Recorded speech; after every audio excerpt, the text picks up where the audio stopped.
Good morning साथियों, आप सभी को निर्मल दया की ओर से प्रणाम। साथियों, आज एक बहुत ही इम्पोर्टेंट विषय पे आपके साथ बात करना चाहूँगी। बहुत ही पुराने समय से हमारे समाज में ऐसी मान्यता है कि महिलाएं मासिक धर्म के समय अपवित्र मानी जाती हैं और ऐसे विशेष धार्मिक स्थलों पर महिलाओं को वहाँ पर जाना इस सिचुएशन में वर्जित माना जाता है। साथियों, मुझे एक बात बहुत दिनों से खलती है कि जिन इंसानों ने ये नियम बनाए हैं और जिन्होंने बना रखा है और जो इन चीज़ों को मानती हैं, उनके दिमाग में 1% भी ये विचार नहीं आता कि जिस महिला ने उस पुरुष को पैदा किया है, उसी मासिक चक्र की वजह से वह पुरुष 9 महीने तक एक महिला के गर्भाशय में पला बड़ा है, तो वो पवित्र कैसे हो सकता है। महिलाएं अपवित्र, एक मासिक चक्र 3 से 4 दिन चलता है, उस प्रक्रिया में महिलाएं अपवित्र हैं। बाकी उसी प्रक्रिया के दौरान जो लोग 9 महीने उस गर्भाशय में पल करके बाहर निकले हैं, वो पवित्र हैं।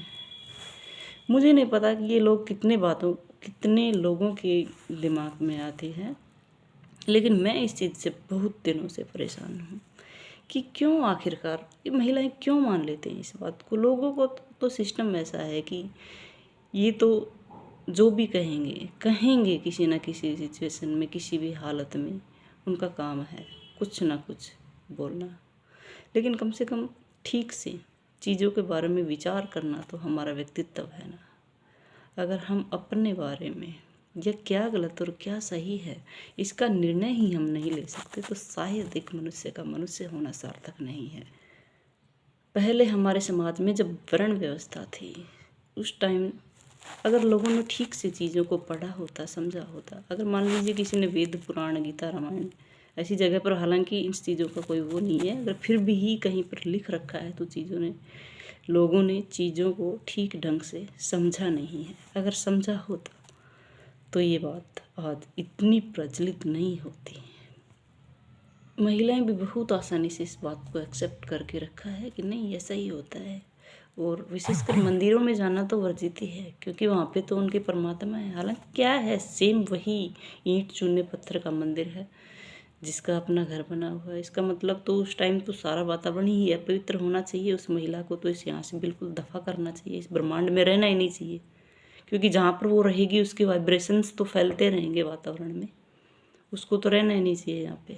फिर एक ये मंदिर ही ऐसी जगह क्यों चुना गया है कि वहाँ पे जाना वर्जित है, ये अपवित्र है। भैया लोगों, आपका खोपड़ा 2% भी काम नहीं करता कि आप पवित्र कहाँ से हो गए, आपने कुछ अलग से वो किया है क्या।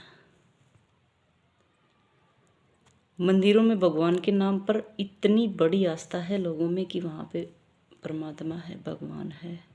एक पत्थर को सांचे में डाल रखा है तो वहाँ पे परमात्मा है। राम कृष्ण भगवान हैं उनके, उनसे पहले भी कोई भगवान हुआ होगा ना।